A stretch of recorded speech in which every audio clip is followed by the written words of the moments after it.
জাতিসংঘের সাধারণ পরিষদের অধিবেশনে যোগ দিচ্ছেন ১৪০টিরও বেশি দেশের রাষ্ট্র ও সরকার প্রধানরা। এদের মধ্যে অনেকেই নিউ ইয়র্কে এসে পৌঁছেছেন। যুক্তরাষ্ট্রের নিউ ইয়র্কে স্থানীয় সময় সোমবার বিকেল ৩:১৫টায় জন এফ কেনেডি আন্তর্জাতিক বিমানবন্দরে এসে পৌঁছান প্রধান উপদেষ্টা ডক্টর মোহাম্মদ ইউনূস। এ সময় সরকার প্রধানকে স্বাগত জানান ওয়াশিংটনে বাংলাদেশের রাষ্ট্রদূত এবং জাতিসংঘ মিশনের স্থায়ী প্রতিনিধি।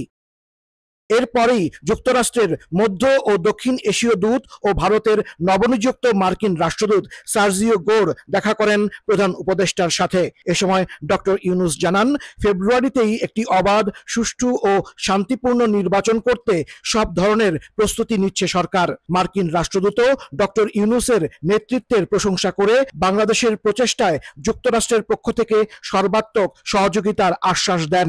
বৈঠকে বাণিজ্য, দক্ষিণ এশীয় সহযোগিতা, সার্কের পুনরুজ্জীবন, রোহিঙ্গা সংকট এবং বাংলাদেশের বিরুদ্ধে ছড়ানো মিথ্যা তথ্য মোকাবেলা সহ বিভিন্ন দ্বিপাক্ষিক ও আঞ্চলিক বিষয় নিয়ে আলোচনা হয়। রোজকার সাধারণ খাবার এখন হবে অসাধারণ। প্রাণ স্বাদের মশলা, স্বাদ বাড়ায়, ঘ্রাণ ছড়ায়।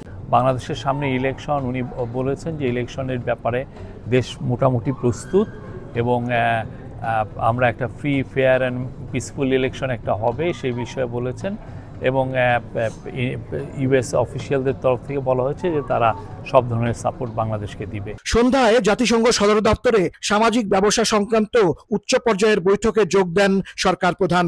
পরে সাইডলাইনে সাস্টেইনেবল ডেভেলপমেন্ট গোল শীর্ষক এক অনুষ্ঠানে অংশ নেন ডক্টর মোহাম্মদ ইউনূস। অনুষ্ঠানে প্রধান উপদেষ্টাকে এসডিজি পুরস্কারে ভূষিত করা হয়। এসডিজি অ্যাওয়ার্ড ওনাকে দেওয়া হয়েছে। এসডিজি অ্যাওয়ার্ড উনি ছাড়াও আরও দুইজন পেয়েছেন। উনি পেয়েছেন ফিলিপো গ্র্যান্ডি, যিনি ইউএনএইচসিআর এর গ্লোবাল চিফ, এবং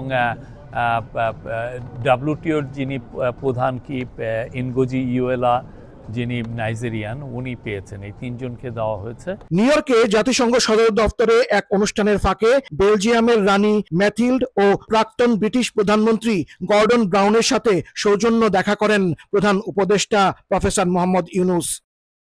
সম্প্রতি নিউ ইয়র্কে নিহত বাংলাদেশি বংশোদ্ভূত পুলিশ কর্মকর্তা দিদারুল ইসলামের পরিবার এদিন প্রধান উপদেষ্টার সাথে সাক্ষাৎ করতে এলে তাদের সমবেদনা জানান ডক্টর মোহাম্মদ ইউনূস।